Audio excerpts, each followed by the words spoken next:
दोस्तों नमस्कार, मैं हूं शीतला तिवारी। दोस्तों अनुराग मामले में अब बुलडोजर देखकर जो दरोगा का परिवार है वह गिड़गिड़ा रहा है। अब दरोगा को यह पता चल गया कि अब तो जो घर हमारा बंजर में बना है यानी सरकारी ज़मीन में बना है अब तो गिर जाएगा। पहले मैं आपको बता दूं, पहले दरोगा के परिवार को यह नहीं लगा था कि उसका घर जो है बुलडोजर से गिर जाएगा, क्योंकि उसको यह बात मालूम था कि सुप्रीम कोर्ट का फैसला ये है कि अगर अब किसी अपराधी का घर गिराया जाएगा तो उसको मुआवजा 25 लाख देना होगा। लेकिन इस दरोगा को यह पता नहीं था कि उसी सुप्रीम कोर्ट ने यह भी कहा था कि अगर सरकारी ज़मीन पर अगर आपने अतिक्रमण किया है यानी सरकारी ज़मीन पर अगर आपने उसको कब्जा करके घर बनाया है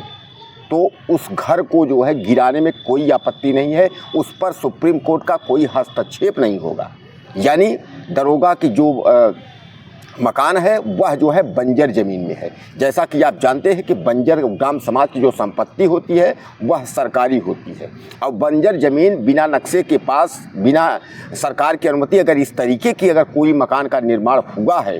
तो वह गिरना तय है। देवरिया में आपको याद होगा कि उसमें बुलडोजर क्यों नहीं चला पाया था, क्योंकि वहाँ जो ज़मीन थी और जिस पे मकान बना हुआ था तो उस पर भी यही आरोप था, लेकिन वह सरकारी ज़मीन में मकान नहीं बना था, इसलिए जो है काफ़ी मशक्क़त करना पड़ा बुलडोजर चलाने के लिए, लेकिन फिर भी वहाँ बुलडोजर नहीं चल पाया। लेकिन जो जौनपुर का जो अनुराग मामला है, इस मामले में जो दरोगा के परिवार का यानी जो रिटायर्ड दरोगा लालता यादव है, उसका बेटा रमेश यादव और उसका छोटा बेटा जो दरोगा है राजेश यादव, यानी इस परिवार का जो मकान बना हुआ है वह सरकारी संपत्ति में बना हुआ है। और इसीलिए अब जो है दरोगा परिवार को यह समझ में आ गया कि अब तो कोई माई का लाल नहीं रोक पाएगा, अब घर गिरना तय है। क्योंकि जिस तरीके से जौनपुर के जिलाधिकारी ने कह दिया अनुराग यादव के परिवार से कि आपकी जो भी मांगे हैं वह सब पूरी होंगी। जो आपकी दो बहनें हैं बगैर शादी की, जैसा कि आप जानते हैं कि अनुराग यादव की दो बहनें हैं बिना ब्याही हैं, उनका शादी नहीं हुआ है। 4-5 उनकी बहनें हैं, बाकी सबकी शादी हो गई, लेकिन 2 बहनें जो है उनकी शादी नहीं हुई हैं। तो उन 2 बहनों के लिए भी जो है उनसे कहा कि जो नौकरी सरकार की तरफ से जो नौकरी का प्रस्ताव रखा गया है वह भी होगा। और उसके बाद उसने कहा कि 25 लाख रुपए जो है जो वित्तीय सहायता है वह भी मिलेगी। हालांकि अब समझ में आ रहा है, संज्ञान में आ रहा है कि कुछ लोग जो है आगे आ रहे हैं और अनुराग यादव के परिवार की जो आर्थिक मदद करने की कोशिश की जा रही है, यह तो बहुत खुशी की बात है। क्योंकि अभी इसके पहले हमारे संज्ञान में जो है अनुराग यादव के परिवार को कोई पैसे का कहीं से कोई संज्ञान नहीं था, लेकिन अब ये पता चल रहा है कि अनुराग यादव के परिवार को थोड़ी बहुत आर्थिक सहायता दी जा रही है। अब अगर सरकार की तरफ से इन दोनों बहनों को अगर नौकरी और 25 लाख का मुआवजा अगर इस तरीके का अगर अनुराग यादव के परिवार को मिल जाता है तो कुछ तो भरण पोषण हो जाएगा। हालांकि वह होनहार लड़का अनुराग यादव तो लौट कर नहीं आएगा, लेकिन ये है कि उनके माता पिता की भरण पोषण के लिए और जीविकापार्जन के लिए कुछ न कुछ तो व्यवस्था हो जाएगी। इसीलिए हमने भी कई वीडियो बनाए थे और उस वीडियो में हमने भी आपसे डिमांड किया था कि 100 50 रुपए अगर हम 10-20 रुपए भी अगर अगले परिवार को देते हैं तो अगर 10 से 25 हज़ार लोग देते हैं तो काफ़ी जो है उसको सहानुभूति मिल जाएगी और उसका भरण पोषण की जो प्रक्रिया है वह शुरू हो जाएगी। हालांकि मुझे यह पता है और यह आपको भी पता है कि जो ये दुर्घटना हुई, जो घटना हुई, यह जानबूझ के हुई और इस तरीके की घटना नहीं होनी चाहिए, लेकिन फिर भी जो है वह जो दबंग परिवार, हत्यारा जो परिवार है वह जो है इस घर को उजाड़ दिया। अकेला चिराग था, जो 4-5 बहनों में जो है वह अकेला चिराग था, गरीब परिवार था, लेकिन 40 जो है साल से जो मुकदमा इस तरीके से चल रहा था, लेकिन किसी सरकारों ने जो है सुनवाई नहीं की। दोस्तों एक बात तो मैं आपको बता दूं, आज इस वीडियो में, हर वीडियो में मैं कहता हूं, इस वीडियो में मैं फिर कह रहा हूं, हमारे बहुत सारे ऐसे भाई हैं जो उत्तर प्रदेश के कई जिलों के कई गाँव में हैं जिनका जो है ज़मीन का मामला जो है चल रहा है। न तो पुलिस सुन रही है, न तो राजस्व विभाग सुन रहा है। अगर वो राजस्व विभाग के पास जाते हैं तो पुलिस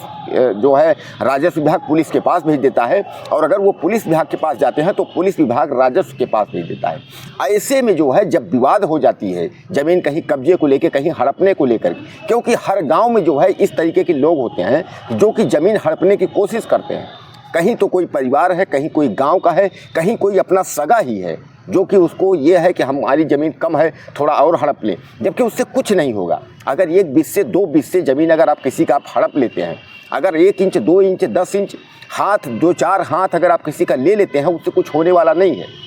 लेकिन कम से कम यह तो देखिए कि अगर एक गरीब है उसके साथ इस तरीके का हम अन्याय करेंगे, अगर नहीं कोई है तो ऊपर वाला तो है, वह तो देख रहा है।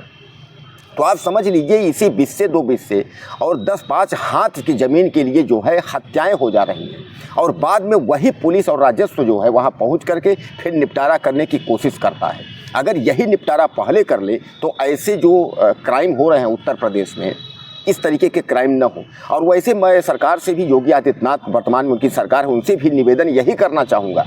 या आने वाली सरकार जो भी होगी, अखिलेश यादव हो या योगी आदित्यनाथ हो, इन दोनों मुख्यमंत्रियों से हम यह निवेदन करना चाहेंगे कि अगर आपकी सरकार अखिलेश की है उनको, और योगी आदित्यनाथ की अगर सरकार है तो उनको भी, कि इस तरीके के जो है गाँवों को जो है ज़्यादा ध्यान में रखना चाहिए, और इस तरीके के जो मुकदमे हैं उनको तत्काल जो है पुलिस और राजस्व मिलकर निस्तारण करें। जो भाइयों और लोगों की हत्याएं हो जा रही हैं बिना मतलब के, बेवजह के जो बवाल हो जा रहा है, उससे जो है इनको मुक्ति मिले। आपने देखा है अभी कई केसेज, आप डेली पेपर उठा करके देखिए, ज़मीन के झगड़ा को लेकर के जो है अक्सर मारपीट होती है और अक्सर जो है हत्याएं हो रही हैं। क्योंकि अभी अनुराग यादव के साथ ही प्रयागराज की एक जो है चाचा भतीजे की हत्या हो गई, वह भी ज़मीन का मामला था। तो कहने का तात्पर्य यह है कि ज़मीन के मामले को लेकर के आए दिन जो है वह क्राइम हो रहे हैं, और कुल मिलाकर के जितने मुकदमे ज़मीन को लेकर के राजस्व में पेंडिंग हैं और जितनी तहरीरें और एप्लीकेशन थानों में पड़ी हुई हैं, तो अगर आप समझ लिए 100% अगर क्राइम अगर पड़ी हुई हैं तो उसमें 20% जो है राजस्व का मामला को लेकर के है। यानी ज़मीन संबंधित जो रेवेन्यू संबंधित मामला है, इस मामले को लेकर के जो है तमाम मुकदमे हैं। अब कहने का तात्पर्य ये है कि कहीं जो है वित्त, कहीं राजस्व, कहीं क्राइम, किसी न किसी को लेकर के और कुछ न कुछ जो है बवाल होता ही रहता है। अब अनुराग यादव मामले में जब दरोगा परिवार को यह पता चला कि अब तो कोई शक्ति रोक नहीं सकती, अब बुलडोजर चलना तय है, क्योंकि अनुराग के जो है